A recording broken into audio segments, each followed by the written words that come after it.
नमस्कार। आज का एजेंडा में आप सभी का स्वागत है। मैं हूं बरखा बलिया। आज का एजेंडा में सबसे पहले नजर डालते हैं देश और प्रदेश की उन तमाम बड़ी खबरों पर जो आज पूरे दिन सुर्खियों में रहने वाली है। चक्रवर्ती तूफान दाना का कहर जारी, देपसांग डैम चौक से पीछे हटी सेनाएं। यूपी उपचुनाव में सभी दलों ने घोषित कर दिए हैं अपने प्रत्याशी। इसी के साथ झारखंड और महाराष्ट्र में चुनाव सरगर्मियां तेज हो गई हैं। अयोध्या में दीपोत्सव की तैयारियां जोरों शोरों से चल रही हैं। तो ये कुछ तमाम बड़ी खबरें हैं जिस पर आज हम आज का एजेंडा में बात करेंगे। तो आज का एजेंडा में सबसे पहले नजर डालते हैं अपनी पहली खबर पर। पिछले कई दिनों से बंगाल की खाड़ी में उड़ीसा के तट की तरफ बढ़ रहा भीषण चक्रवाती तूफान दाना कल रात लगभग 12 बजे पारादीप से करीब 50 किलोमीटर पूर्व उत्तर पूर्व में उड़ीसा के तट से टकराया।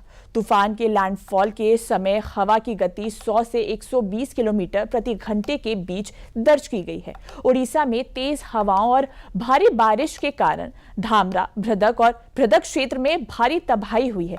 तटीय इलाकों में तेज आंधी के बारिश हो रही है। तूफान के कारण उड़ीसा के धामरा समेत कई इलाकों में पेड़ उखड़ गए हैं। तूफान करीब 10 किलोमीटर प्रति घंटे की रफ्तार से आगे बढ़ रहा है। मौसम विभाग ने दाना के लैंडफॉल की प्रक्रिया 1 से 2 घंटे और जारी रहने का आकलन लगाया है। तूफान के उत्तर उड़ीसा में उत्तर पश्चिम की तरफ आगे बढ़ने की संभावना जताई गई है। मौसम विभाग ने आज दोपहर तक दाना के कमजोर पड़कर भीषण चक्रवाती तूफान से चक्रवाती तूफान में बदलने की संभावना भी जताई है। वहीं आपको बता दें कि पीएम मोदी लगातार स्थिति पर नजर बनाए हुए हैं। पीएम मोदी ने उड़ीसा के सीएम से फोन पर बात भी की और चक्रवात से निपटने की तैयारियों का भी जायजा लिया।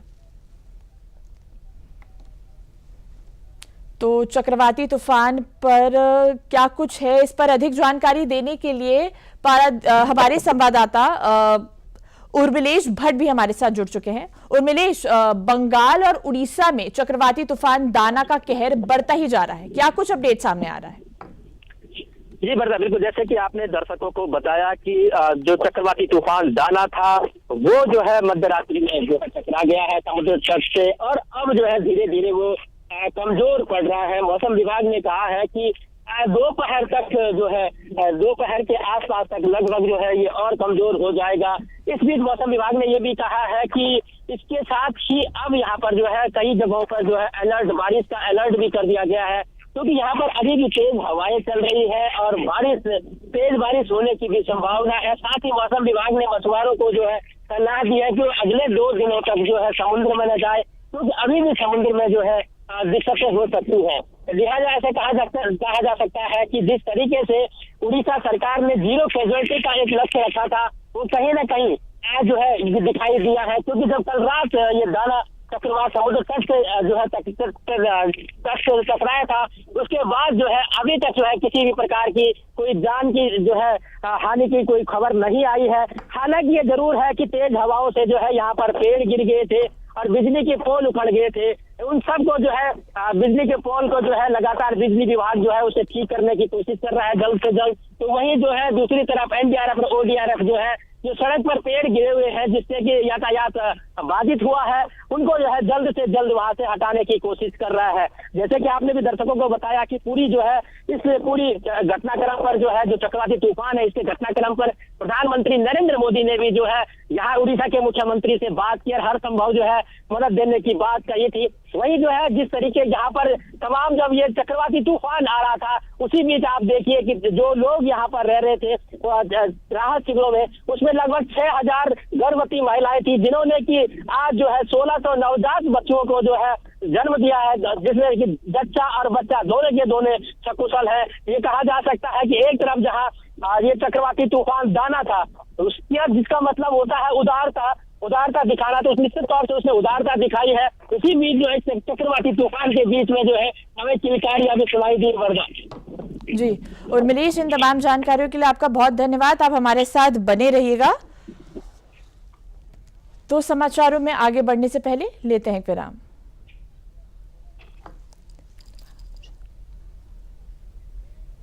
फ्रिज का ट्रे हो, गमला या हो कूलर की टंकी, मेरे यार याद से कर डालो सब साफ हर रविवार। टायर नारियल का खोल या बर्तन हो बेकार, ध्यान रखना पानी, हाँ पानी कभी इनमें न जमा हो।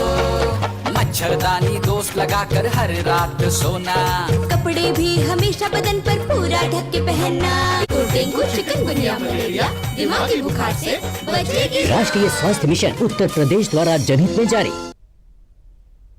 आज का एजेंडा में आगे बढ़ते हैं। प्रधानमंत्री नरेंद्र मोदी के कजान से लौटे हुए अभी 24 घंटे भी नहीं हुए कि पूर्वी लद्दाख में वास्तविक नियंत्रण रेखा से एक बड़ी खुशखबरी सामने आई है। दरअसल एलएसी पर स्थित देपसांग और डेमचोक से चीनी सेना ने अपने अस्थायी तंबू हटा लिए हैं और अब भारतीय सेना ने भी इसका पॉजिटिव रिस्पॉन्स देते हुए एलएसी पर डिसएंगेजमेंट की प्रक्रिया में शामिल होते हुए कई महत्वपूर्ण कदम उठाए हैं। भारतीय सेना ने भी अस्थायी टेंट हटाना शुरू कर दिया है। वहीं आपको बता दें कि कजान में हुए ब्रिक्स शिखर सम्मेलन में प्रधानमंत्री नरेंद्र मोदी की चीन के राष्ट्रपति शी जिनपिंग से मुलाकात हुई थी और मुलाकात के बाद शायद पूर्वी लद्दाख में एलएसी पर पिछले 4 साल से चले आ रहे विवाद का समाधान आखिरकार निकल ही आया। भारत और चीन के बीच कई दौर की बातचीत के बाद दोनों देशों ने इस क्षेत्र में साल 2020 वाली स्थिति बहाल करने पर सहमति जताई थी और उसी समझौते को अमल में लाया जा रहा है। 2 साल पहले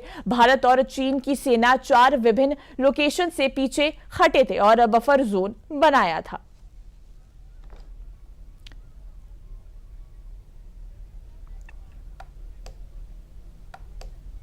तो इस खबर पर रक्षा मंत्री राजनाथ सिंह ने क्या कुछ कहा, चलिए आपको दिखाते हैं। Significant development that underscores the importance of defense dialogues on the global stage.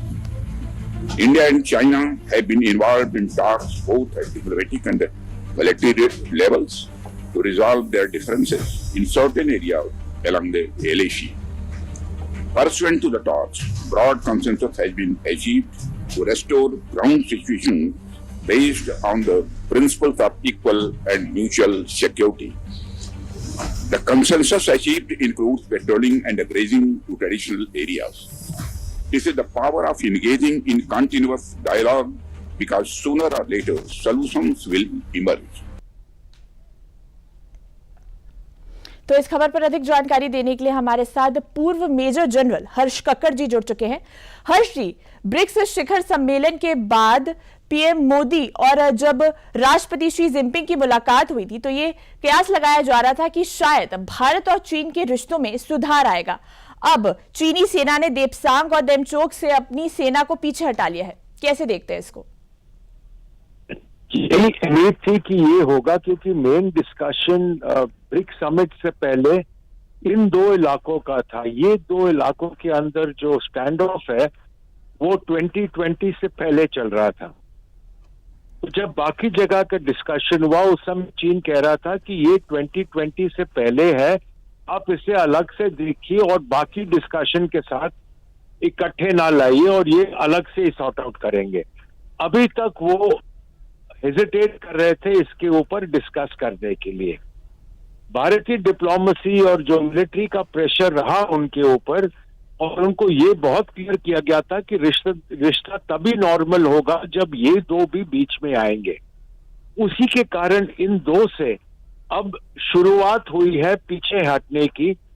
अभी काफी आगे जाना है। ये जो आगे का डिस्कशन होगा दोनों आर्मीज के बीच में लद्दाख में, जिसमें कि पेट्रोलिंग का तरीका, प्रोसीजर्स, कौन से दिन किसका पेट्रोल, कितना पहले का खबर, ये सब अभी तय होना है। ये चंद दिन के अंदर तय होगा, इसके बाद ही फिर बातचीत आगे बढ़ेगी। पर ये शुरुआत है और एक बहुत सही शुरुआत है। इसको अगर रिजॉल्व कर लेंगे तो जो अगले कदम के ऊपर जो बफर जोन्स क्रिएट किए गए हैं उसके ऊपर अगला डिस्कशन होगा। बिल्कुल हर्ष जी, आपने जैसे कहा कि ये शुरुआत है, ये भी कहा जा रहा है कि इसी अगले हफ्ते तक दोनों सेनाओं की सीमा पर पेट्रोलिंग भी शुरू हो जाएगी। क्या लगता है, क्या ये शुरुआत है? धीरे धीरे जो एक दूसरे में जो टकराव था उसकी क्या ये खत्म होता हुआ आपको नजर आ रहा है? जरूर, क्योंकि ये एक अभी मेन प्रॉब्लम जो दोनों देशों के बीच में था, खासतौर पे इंडिया के ऊपर था, वो था जी भरोसा या ट्रस्ट का। अब जब एक बार प्रोसीजर शुरू हो जाएगा, पेट्रोलिंग शुरू हो जाएगी, ट्रुप्स पीछे हट जाएंगे और उसके बाद हर कदम के ऊपर डी एस्केलेशन, डी इंडक्शन, ये सब स्टेजेस हैं और ये इतनी जल्दी होंगे नहीं पर डेफिनेटली हो जाएंगे। जहां तक मुझे लग रहा है ये विंटर्स भी ट्रुप्स वहीं पे रहेंगे और पॉसिबली विंटर्स खत्म होने के बाद ही विड्रॉ करके तब तक ये चीजें रिजॉल्व हो जानी चाहिए। बिल्कुल हर्ष जी, अभी प्रधानमंत्री नरेंद्र मोदी को 24 घंटे भी नहीं हुए हैं ब्रिक्स शिखर सम्मेलन से लौटे हुए भारत और ये निर्णय सब लिए जा रहे हैं। क्या लगता है कि ब्रिक्स शिखर सम्मेलन में कुछ बातचीत हुई है, उसी का असर है? डेफिनेटली, क्योंकि वहां पे बातचीत हुई है। इंडिया ने बोला है कि जब तक आप बॉर्डर इश्यू को रिजॉल्व नहीं करेंगे नॉर्मलाइजेशन नहीं होगा और जब बॉर्डर इश्यू रिजॉल्व होना शुरू होगा तभी इंडिया अपनी पॉलिसी जो उन्होंने ब्लॉक लगाया है चाइनीज इन्वेस्टमेंट्स पे, चाइना के फ्लाइट्स के ऊपर और जो चाइनीज इंजीनियर्स जो इंडिया वीजा लेके आना चाहते हैं वो धीरे धीरे भारत खोलेगा जब बॉर्डर का सिचुएशन नॉर्मल आएगा। जी, इन तमाम जानकारियों के लिए आपका बहुत बहुत धन्यवाद हर्ष जी। तो आज का एजेंडा में आगे बढ़ने से पहले लेते हैं एक विराम।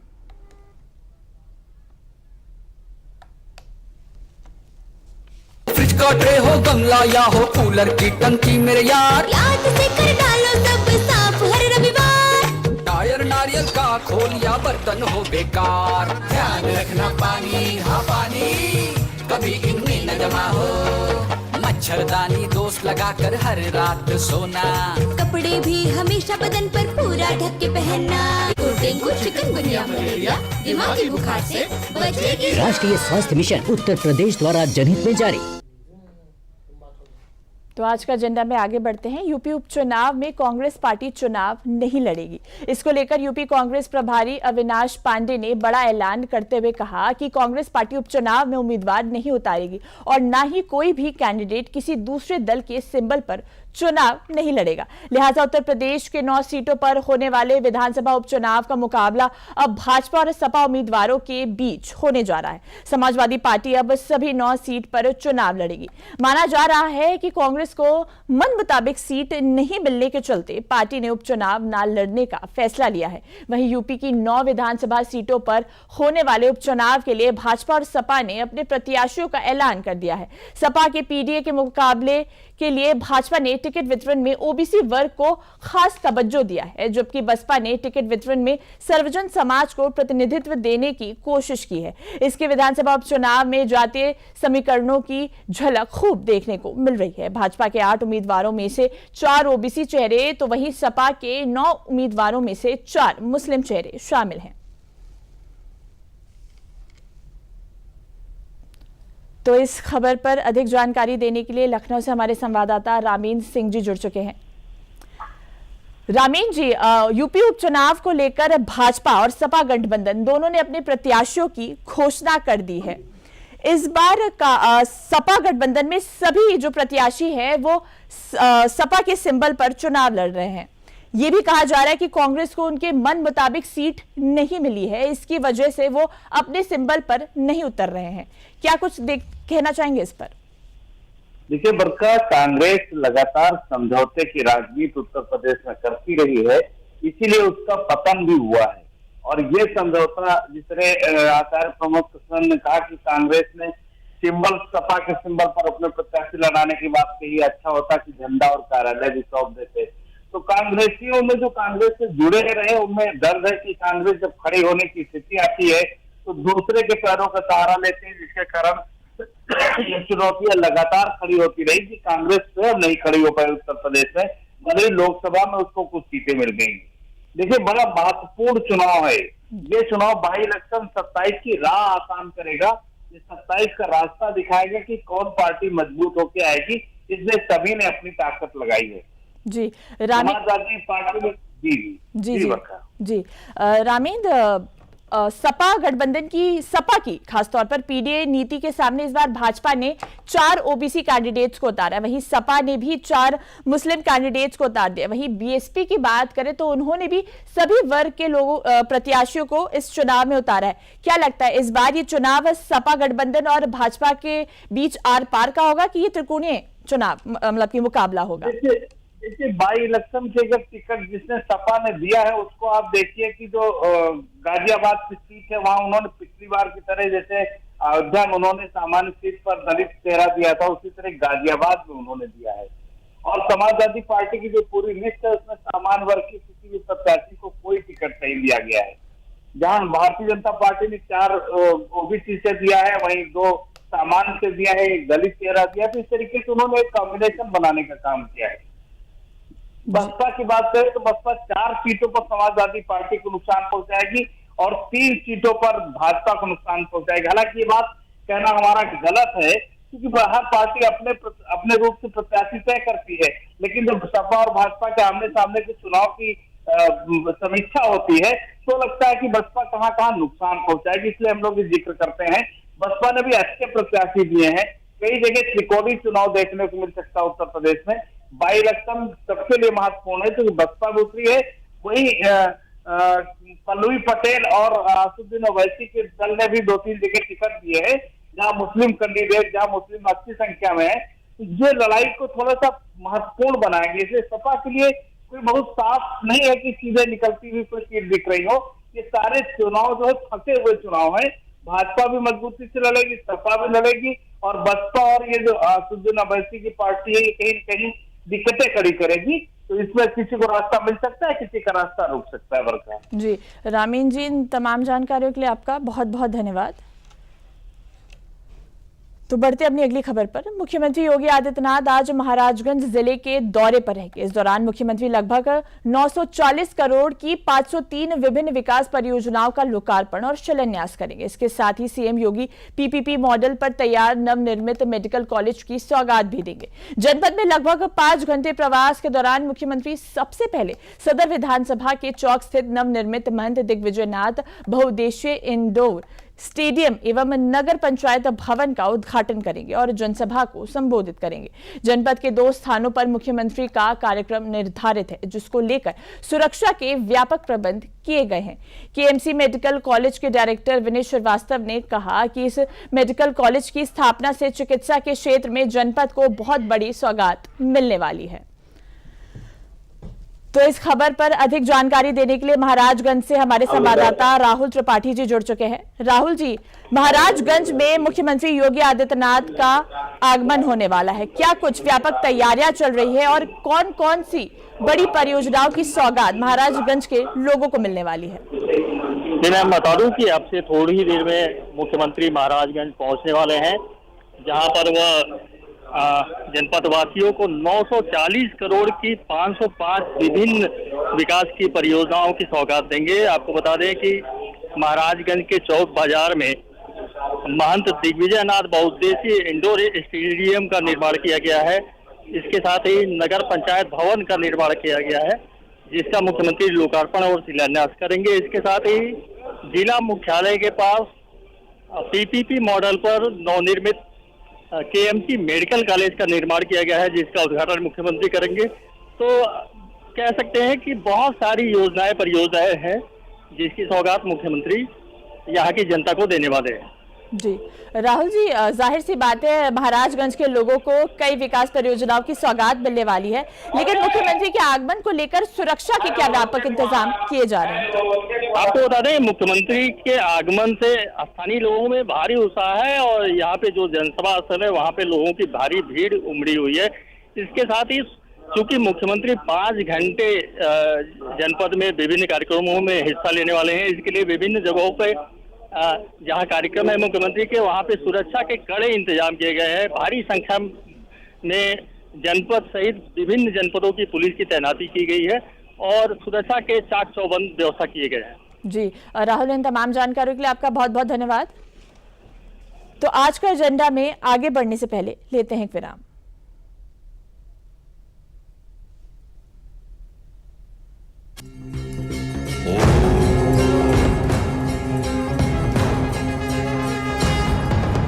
रामलला शोभितं प्राण प्रतिष्ठापनम् प्रकाशमान उत्सवम दीपोत्सवम दीपोत्सवम सुमंगलम महोत्सवम दीपोत्सवम दीपोत्सवम। मंदिर निर्माण आस्था को सम्मान, रफ्तार तरक्की को विकास को उड़ान, अवधपुरी का विकास पर्यटन कमाल, चहुं ओर है प्रकाश सनातन का स्वर्ण काल। बुलडोजर प्रहार से बुराई गई हार, हर दिन है उत्सव हर दिन है त्योहार, करुणामयी बौछार राम राज्य का श्रृंगार, राम आगमन ने दिया यूपी को तार, यूपी को दिया तार। प्रकाश पुंज ज्योतिर्मय तेजोजदायकम, दिव्य भव्य उत्सवम दीपोत्सवम दीपोत्सवम, दिव्य भव्य उत्सवम दीपोत्सवम दीपोत्सवम, दिव्य भव्य उत्सवम दीपोत्सवम दीपोत्सवम।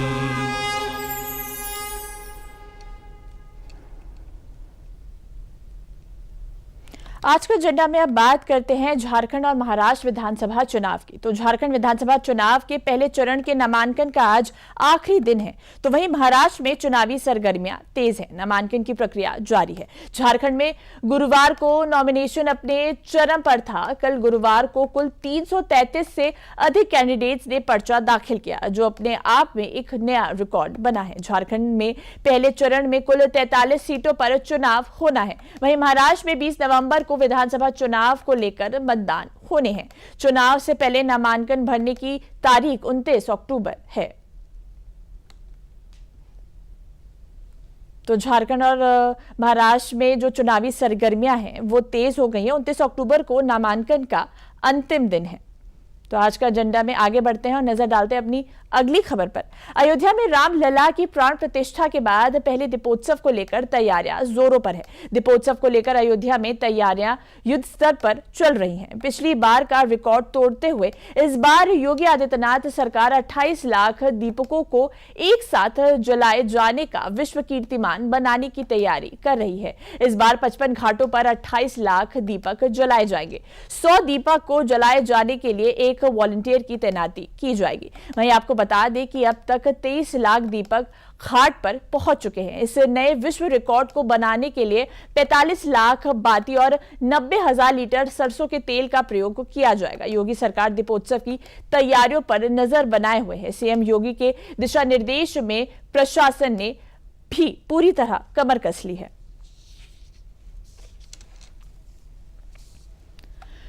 तो इस खबर पर अधिक जानकारी देने के लिए हमारे साथ अयोध्या से हमारे संवाददाता राजेंद्र सोनी जी जुड़ चुके हैं। राजेंद्र जी, अयोध्या में रामलला की प्राण प्रतिष्ठा के बाद ये पहला दीपोत्सव होने वाला है, क्या कुछ तैयारियां देखने को मिल रही है? बरखा, अगर आप दीपोत्सव को लेकर तैयारी की बात करती हैं तो जो झांकियां निकलनी हैं, जो पर्यटन विभाग, संस्कृति विभाग और सूचना एवं जनसंपर्क विभाग के माध्यम से निकलनी है झांकियां, उसके रथों की जो तैयारी हो रही है साकेत महाविद्यालय में, और उसके बाद राम की पैड़ी पर जो दीपक बिछाए जाने हैं, वॉलेंटियर्स के ड्रेस बांटे जा रहे हैं और उन्हें आई कार्ड दिया जा रहा है।